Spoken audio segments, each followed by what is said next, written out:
والصلاة والسلام على رسوله سيد الإنس والجان وعلى آله وأصحابه ذوي الخير والإحسان، أما بعد، فأعوذ بالله من الشيطان الرجيم، بسم الله الرحمن الرحيم، وأما بنعمة ربك فحدث، صدق الله مولانا العظيم۔ بارگاہ رسالت معاب صلی اللہ علیہ وسلم میں درود پاک کا ہدیہ پیش۔ اللہم صلی علی سیدنا و مولانا محمد معدن الجود والکرم وآلہ واصحابہ الکرام وابنہ الکریم وبارک وسلم صلاة دائمة سرمدا ابدا۔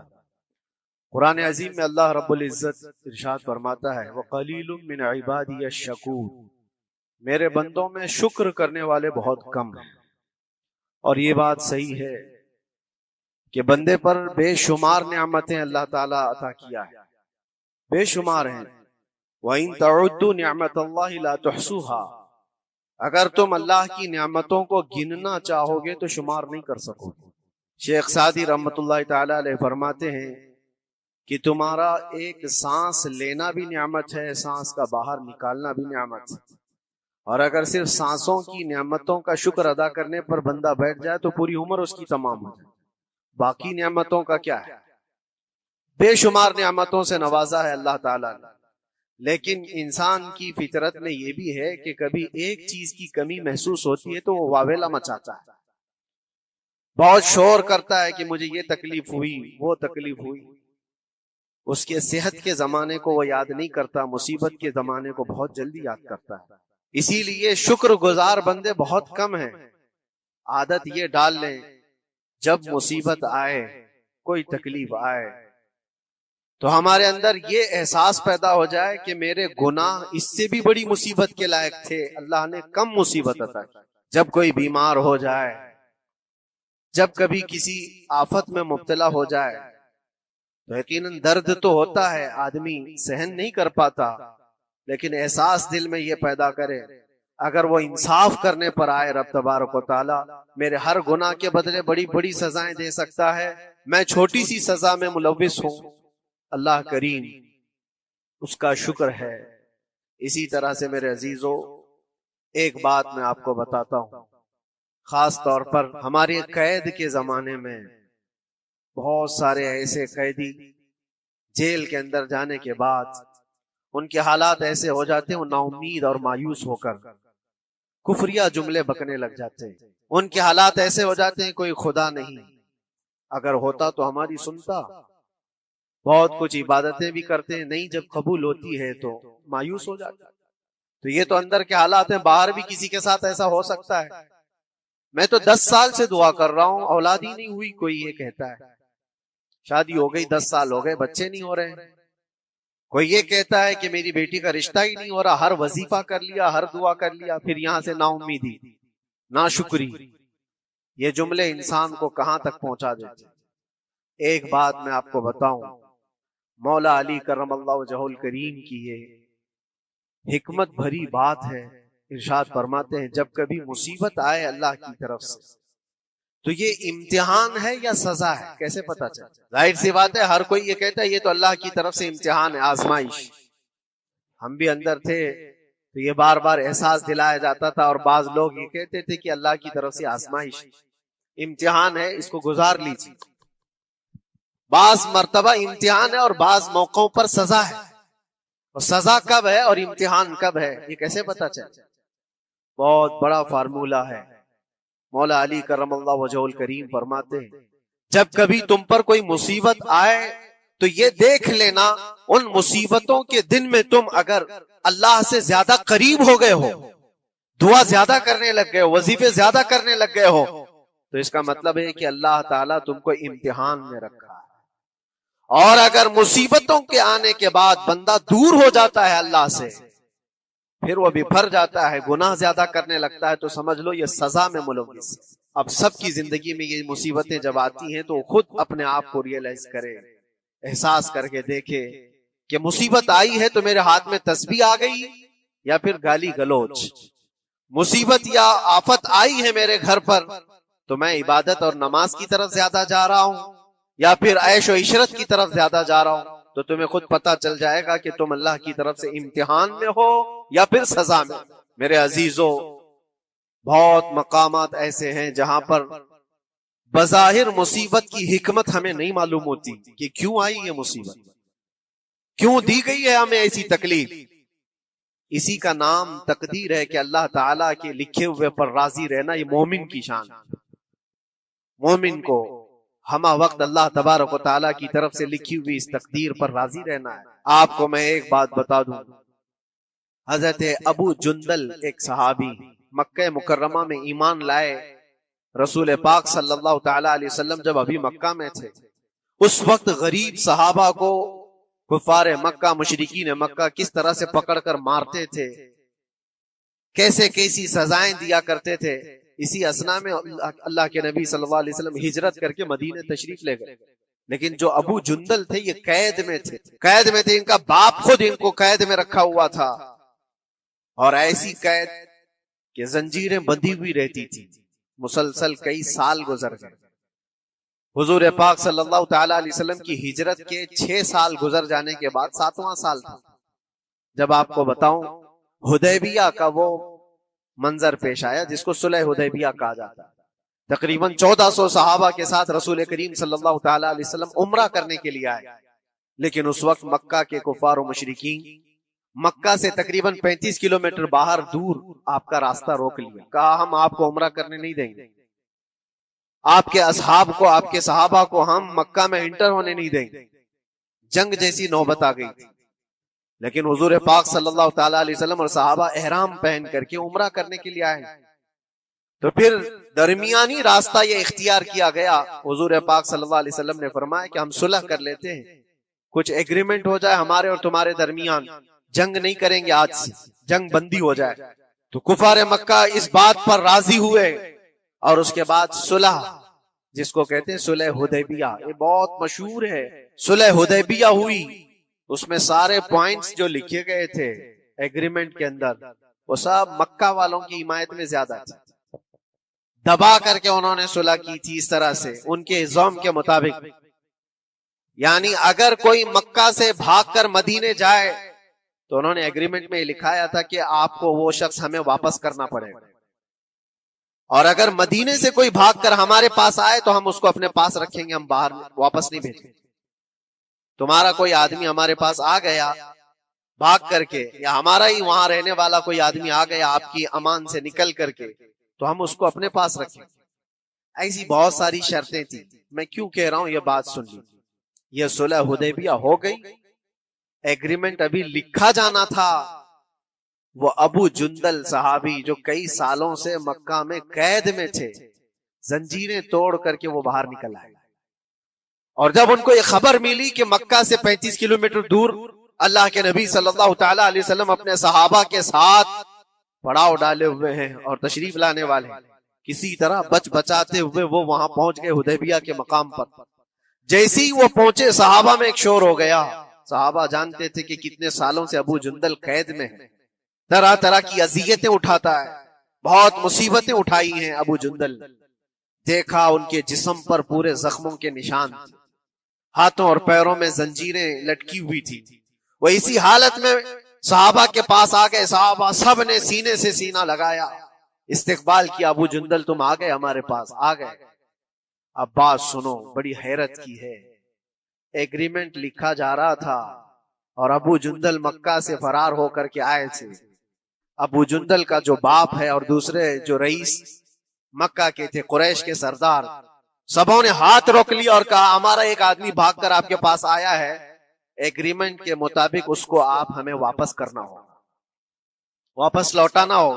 مکہ میں رہنے والا شخص آپ کے پاس آیا ہے، وہ ہمارا قیدی ہے۔ حضور پاک صلی اللہ تعالی علیہ وسلم نے فرمایا ابھی تو لکھا نہیں گیا، اس سے پہلے وہ آیا ہے، چھوڑ دو اس کو، اس کے بعد جو بھی ہوگا اس پر عمل کریں گے۔ مکہ والوں نے کہا نہیں، ہم نہیں مانتے اس چیز کو۔ حضور پاک صلی اللہ تعالی علیہ وسلم نے یہاں تک فرمایا اس ایک شخص کو میری ضمانت میں دے دو، باقی تمہاری ساری شرطیں منظور کر لی جائیں۔ وہ رحمت للعالمین نبی اکرم صلی اللہ تعالی علیہ وسلم اپنے غلاموں پر رحم کیسے نہ کرے۔ جب ان حالات میں دیکھا ابو جندل کو تو صحابہ بھی حضور کے پاس آئے اور کہا یا رسول اللہ صلی اللہ علیہ وسلم صلح کیوں کر رہے ہیں ان کے ساتھ، جنگ کریں گے ہم ان کو۔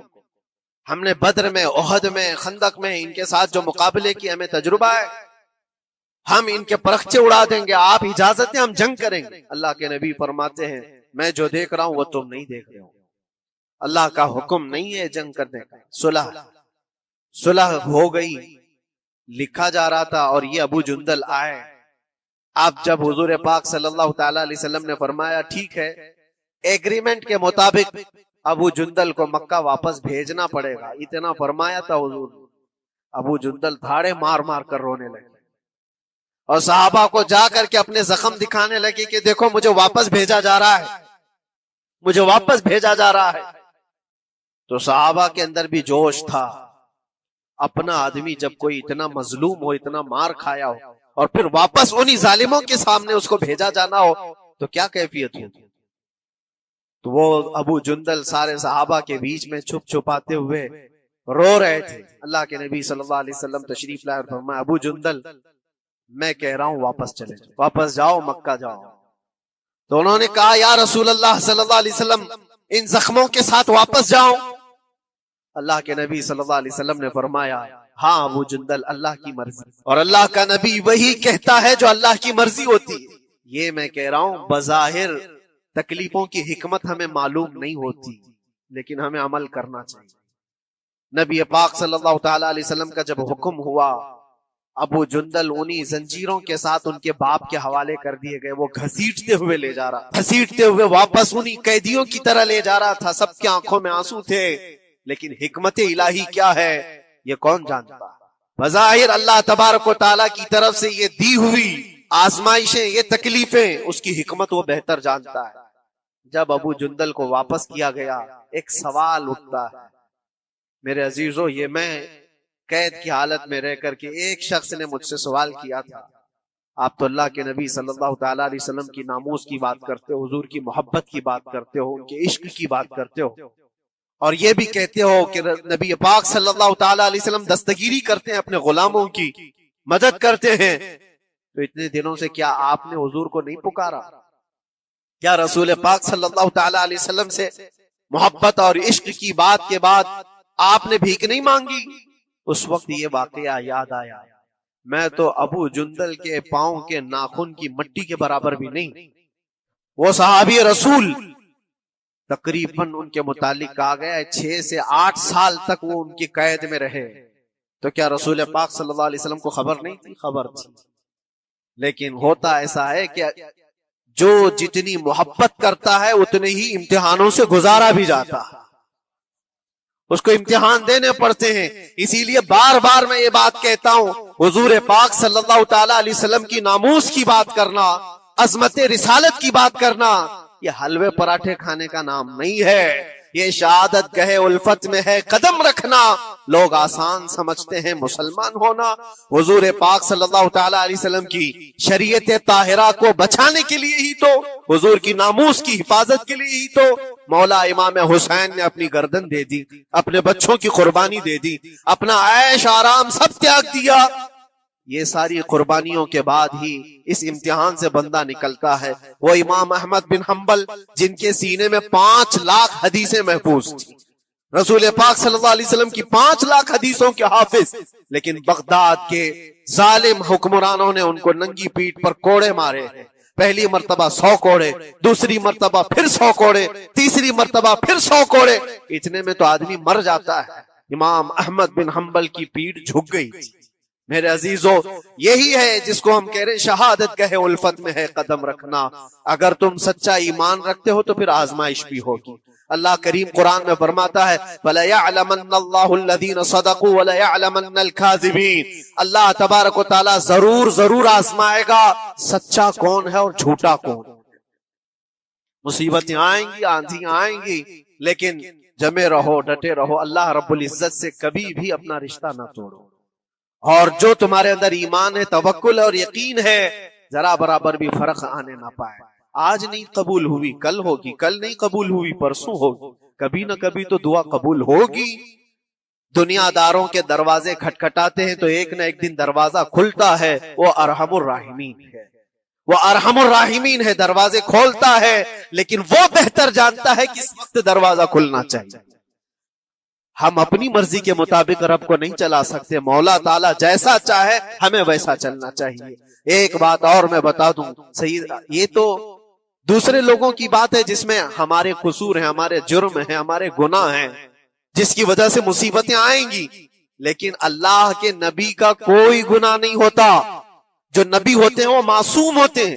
سیدنا یوسف علیہ الصلوۃ والتسلیم اللہ کے نبی، اللہ کے نبی ابراہیم علیہ السلام کے بیٹے اسحاق علیہ السلام، اسحاق علیہ السلام کے بیٹے یعقوب علیہ السلام، یعقوب علیہ السلام کے بیٹے یوسف علیہ السلام، جن کی نسل میں انبیاء کرام، جو پورا خاندان نبوت کا ہے، وہ یوسف علیہ السلام کن کن مقامات سے گزارے۔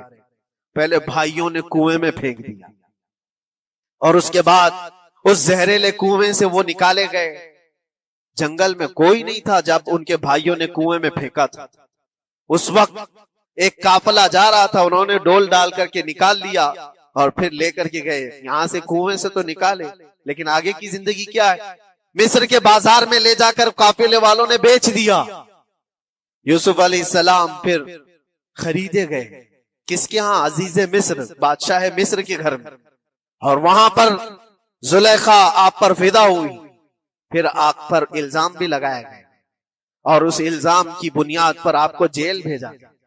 اللہ کے نبی کے دامن پر پیوند تو ہو سکتا ہے، دھبا نہیں ہوتا۔ کسی گناہ کا تصور بھی وہ نہیں کرتے، وہ معصوم ہوتے، لیکن بغیر کسی قصور کے، بغیر کسی جرم کے آپ کو جیل بھیجا گیا۔ یوسف علیہ الصلوۃ والتسلیم جیل جب گئے، وہ نبی ہو کر کے، اور اس کے بعد دن کٹتے رہے۔ دن کیسے؟ ہفتے، ہفتے کیا مہینے، مہینے کیا سال۔ یوسف علیہ الصلوۃ والتسلیم کے 7 سال گزر گئے۔ جب کبھی کسی انوسنٹ کو، بے قصور آدمی کو تکلیف دی جاتی ہے تو اس کو احساس زیادہ ہوتا ہے، اور جرم کی وجہ سے جب کوئی تکلیف میں آتا ہے تو کمپرومائز کر لیتا ہے، میں ایسا غلطی کیا تھا، مجھے یہ جھیلنا پڑ رہا ہے۔ لیکن جس کا جرم ہی نہیں، نہ کردہ گناہ کی سزا جب دی جاتی ہے، بندہ بہت بکھر جاتا ہے، ٹوٹ جاتا ہے۔ لیکن وہ اللہ کے نبی تھے، توکل کیسا تھا، یقین کیسا تھا، صبر کے ساتھ نکالے۔ لیکن ایک بہت پیاری بات ہمیں ملتی ہے میرے عزیز، وہاں قیدی اور بھی تھے، اور یوسف علیہ السلام کو اللہ تعالیٰ نے ایک معجزہ عطا کیا تھا۔ وہ خوابوں کی تعبیر سچی سچی بتاتے تھے۔ خواب کی تعبیر ہوا کرتی ہے، جو بھی خواب دیکھتا آدمی اس میں اشارہ ہوتا ہے اللہ کی طرف سے۔ تو 2 قیدیوں نے خواب دیکھا تھا، یہ قرآن پاک کے سورہ یوسف میں پورا موجود ہے، 12ویں پارے۔ 2 قیدیوں نے خواب دیکھا، اپنا اپنا خواب انہوں نے بیان کیا یوسف علیہ السلام کو۔ ایک قیدی نے دیکھا کہ وہ سر پر روٹیاں رکھ کر کے لے جا رہا ہے اور پرندے نوچ نوچ کر کھا رہے ہیں۔ دوسرے نے دیکھا کہ وہ انگوروں کو نچوڑ کر کے اس کے رس پی رہا ہے۔ تو انہوں نے بتایا یوسف علیہ السلام کے پاس، ایسا ایسا ہم نے خواب دیکھا ہے، اس کی تعبیر کیا ہو سکتی؟ سیدنا یوسف علیہ السلام فرماتے ہیں، میں دونوں کے خواب کی تعبیر بتاؤں گا، لیکن اس میں سے ایک بندہ، اس سے آپ نے کہا تو وعدہ کر کے میرا بھی کام کرے گا، میرا بھی ایک کام ہے تو کرے گا۔ 7 سال گزر گئے تھے۔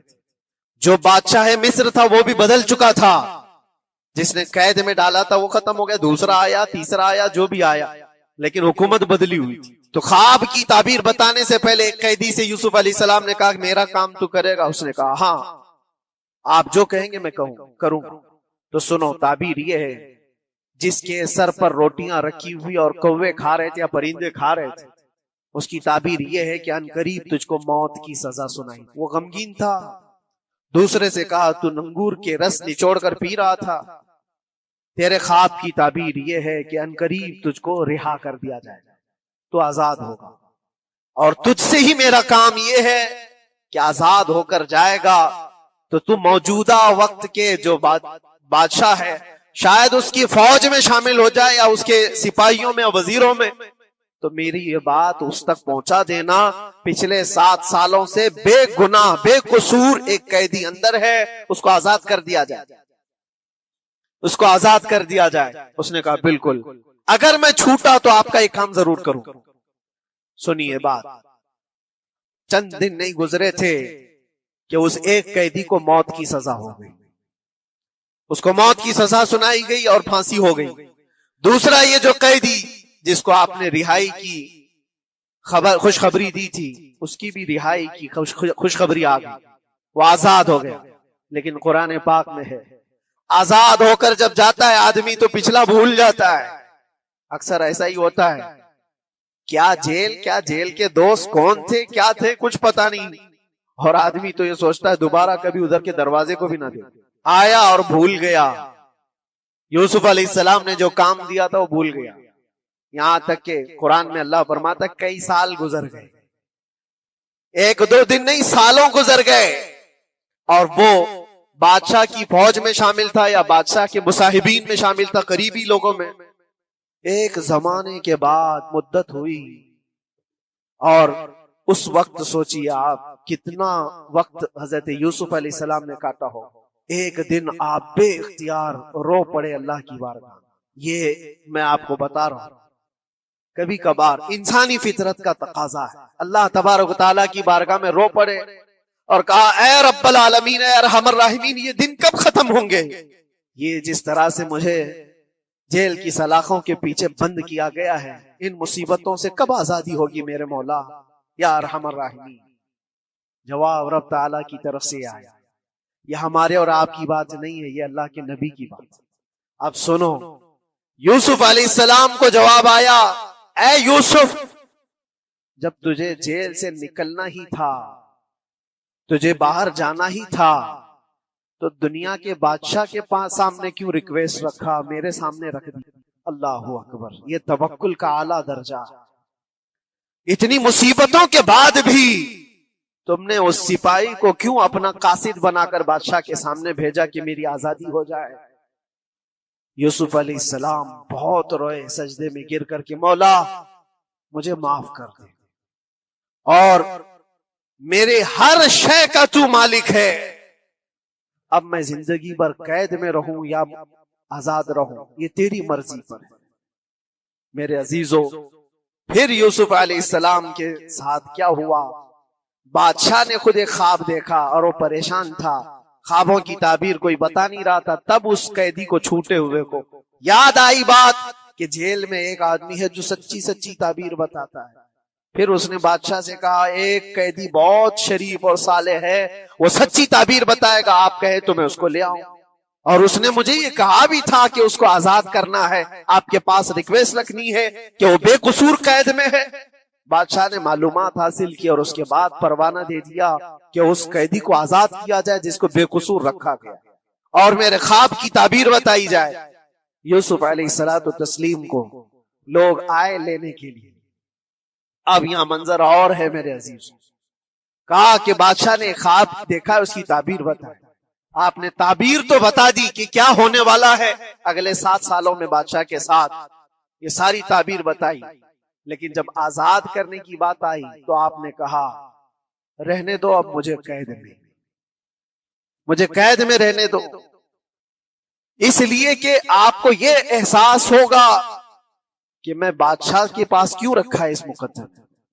لیکن بعد میں بادشاہ اور اس کے مصاحبین اور اس کے وزیر آپ کو اصرار کرتے ہوئے لے گئے اور لے جا کر کے سیدھے وزیر اعظم کے تخت پر بٹھا دیا, سیدھے وزیر اعظم کے تخت پر بٹھا دیا.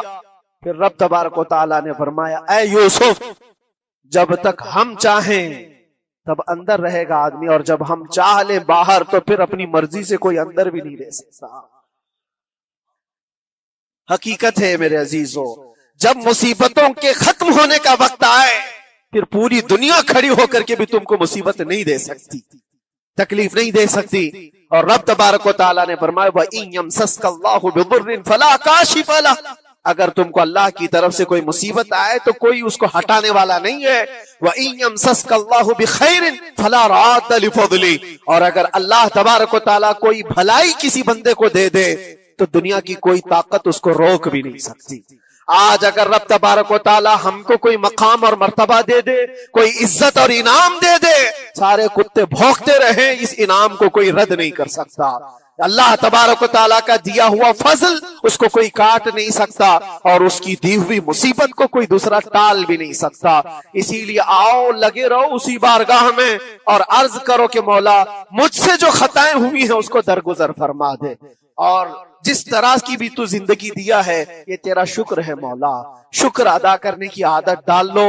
اللہ تبارک و تعالیٰ فرماتا ہے لَإِن شَكَرْتُمْ لَأَزِيدَنَّكُمْ، اگر تم شکر ادا کرو گے تو میں اور زیادہ عطا کروں گا، اور زیادہ عطا کروں گا۔ آج اگر تھوڑی سی مصیبت ہے تو شکر ادا کرو کہ مولا بڑی مصیبت تو نہیں آئی ہے، یہ بھی تیرا کرم ہے، تیرا احسان ہے۔ مصیبت زدہ لوگوں کو دیکھتا ہوں تو پھر میں یہ کہتا ہوں ہاتھ بھی سلامت ہے، پیر بھی سلامت ہے، آنکھ بھی سلامت ہے، زبان بھی سلامت ہے، دماغ بھی چل رہا ہے، کیا یہ شکر کرنے کا موقع نہیں ہے؟ یہ شکر کرنے کا مقام نہیں ہے؟ آؤ ہر دن اللہ کا شکر ادا کرو، شکایتیں کم کرو، اللہ تبارک و تعالیٰ کو یہ زندگی پسند ہے۔ وآخر دعوانا ان الحمدللہ رب العالمین۔ السلام علیکم۔ دوستو اگر ویڈیو اچھی لگی ہو تو لائک کریں، شیئر کریں اور چینل کو بھی سبسکرائب کریں۔ السلام علیکم۔